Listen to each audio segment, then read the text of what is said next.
The bell drips. Not water.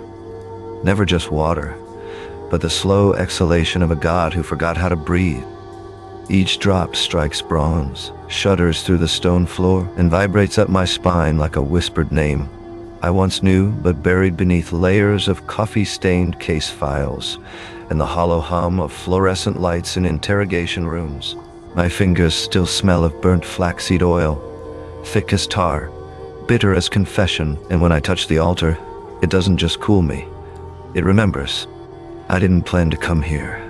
Not really. The file sat on my desk for 17 nights, yellowed edges curling like dead petals, ink bleeding into the paper like tears absorbed by parchment skin. The victims, all of them, had their eyes open at death, not wide with terror. No, calm, almost reverent, as if they'd been kissed goodbye by something they'd spent lifetimes longing for. And each one, a rune carved, not into flesh, but through it.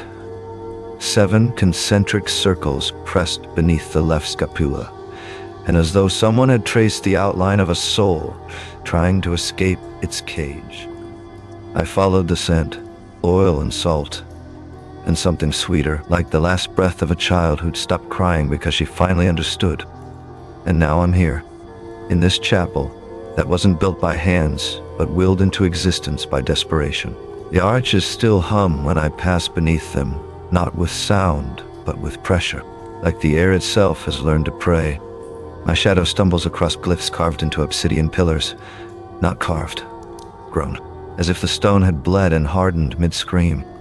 I don't dare brush my palm against them, not because they're hot, but because I know what happens when skin meets memory. Last week, in a vacant apartment on the 3rd floor of a condemned tower, I found a victim's pillow still warm. On it, a single strand of hair, black, fine as spider silk, and clinging to its curl was the faintest trace of my own scent. Lavender soap from my bathroom, the one my mother used before she stopped speaking altogether, before the silence took her hold. I didn't touch it then. Didn't want to break whatever spell still clung to it. Now, I am the spell. The child's shoe lies half devoured by ash, its sole imprinted with 7 circles, each ring smaller than the last, carved not by tool, but by fingerbone. Someone small, a girl, or a boy who dreamed too softly for this world. The silver thread along the inner seam still glows when the bell drips, a pulse, matching my heartbeat. I kneel. The shawl hangs from the rusted nail like a ghost still dressed for service, human hair stitched into its weave, and each knot tied tight around a bone bead that clicks against the next with every gust of damp wind leaking through the dome. I don't pull it down, don't wrap it around my shoulders. I leave it trembling, because when I looked closer at one strand, I saw my name written across its core in ink made from ground gall and dried menstrual blood. Elias, not just Elias. Elias of the Hollowing, the one who bled quietly. The spectacles rest atop the grimoire, cracked clean down the lens, frame bent inward like wings too exhausted to unfold.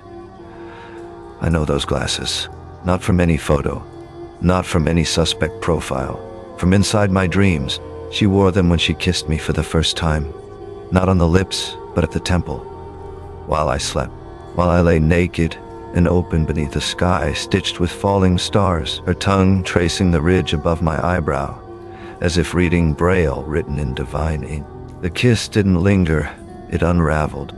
One moment I was dreaming of my mother's voice, humming an old lullaby about moons that ate children. The next, I was falling, not down, but inward, through layers of skin, muscle, synapse, until I found her standing in a cathedral made of breath.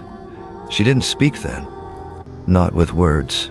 She pressed her forehead to mine and pulled. And now, here they are, those same spectacles, cracked open like the skull of something that tried and failed to see me clearly before surrendering its sight. I reach for the grimoire. The pages aren't paper. They're cured skin, pale, slightly translucent, vines threaded through like rivers mapped in moonlight. Each entry is inked, not with pen, but with what must have been sacrifice, the blood of 100 confessions, each line trembling as if still alive. Last page, The handwriting, familiar, trembling, reads, "I breathe." And it answers. The ink shivers. A single drop of my own blood. A bead gathered from the split knuckle I'd scraped last Tuesday when slamming the car door too hard after a night spent staring at case photos falls onto those final words. It doesn't stain, it sings. The moment it touches, every hair-thin filament beneath me thrums. I feel them first as warmth, then pressure, then pulling, not from below, from inside. My ribs creak open, not with the scream of tearing cartilage, but with the reverence of a cathedral door sighing into its hinges after centuries locked. The filaments surge through my flesh like rootlings fed on longing. They thread between tendons, coil around nerves, burrow into marrow, and then, through the fissure splitting my sternum, they emerge, twin coils of luminous thread, pulsing slow as gills breathing ocean air.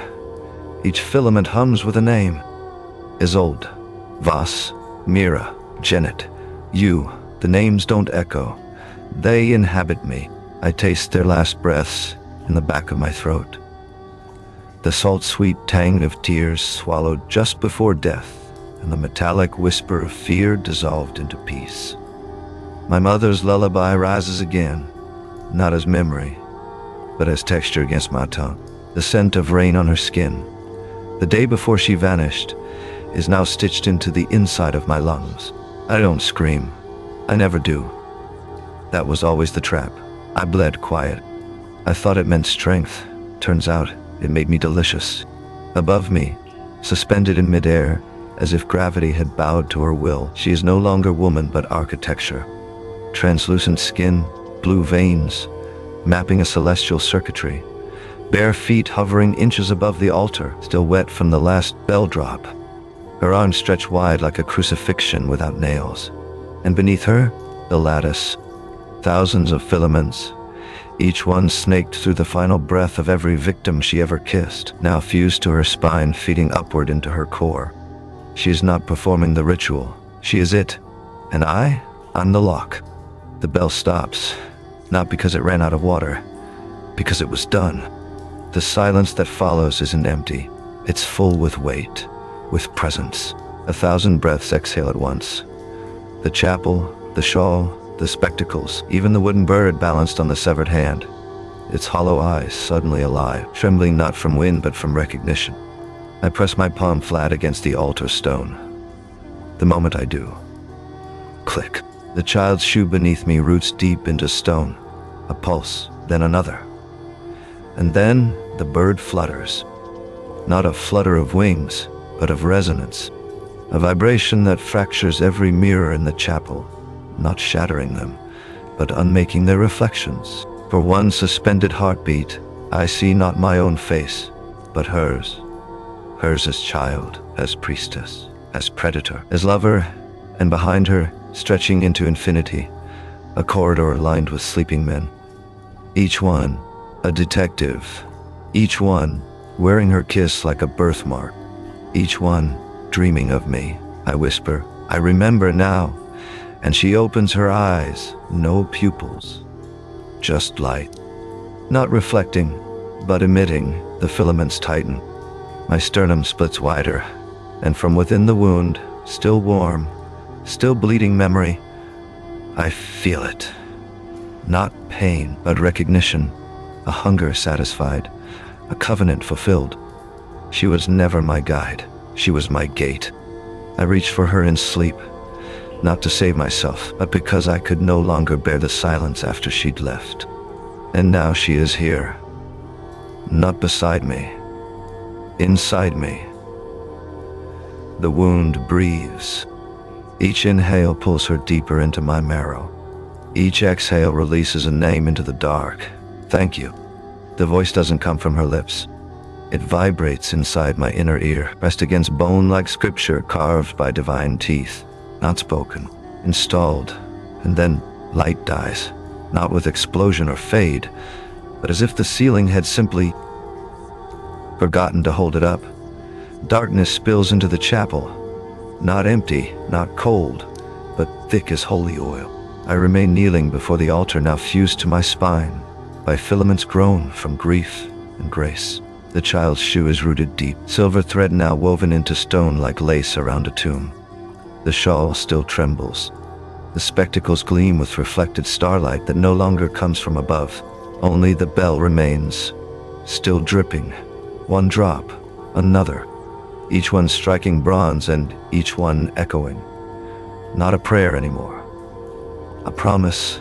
I lift my hand to my chest. The wound pulses, warm, alive, a living sigil.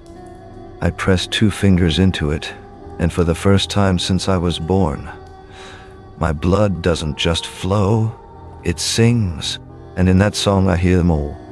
The mothers who cried into silence, the children whose names were lost to dust, the lovers who kissed too tenderly and woke something ancient, and her voice, no longer separate from me, woven now through the marrow of my bones, humming beneath my ribs like a hymn that never needed to be spoken to survive. She was never the killer. She was the answer. To all the loneliness I had spent a lifetime trying to outrun, I close my eyes, and for the first time, I do not dream of her. I am her dream. The bell drips. My skin remembers the touch of fingers that peeled me open like an offering. I let go, not of her, but of the lie that I was chosen to be saved. The truth settles into my marrow. I was chosen because I bled quiet, because I loved without armor, because I dreamed too softly, too desperately, to ever notice I was already being devoured. And now I am altar, now I am vessel, now I am the last echo of a God who left, so that someone else might learn how to kneel. I open my eyes. The chapel is dark, but within me, within the hollow of my sternum, where memory bleeds and thread becomes flesh, a single filament glows, not blue, not gold, white, and it pulses, with a rhythm that matches not just the bell, but every heartbeat ever whispered into this dying sky.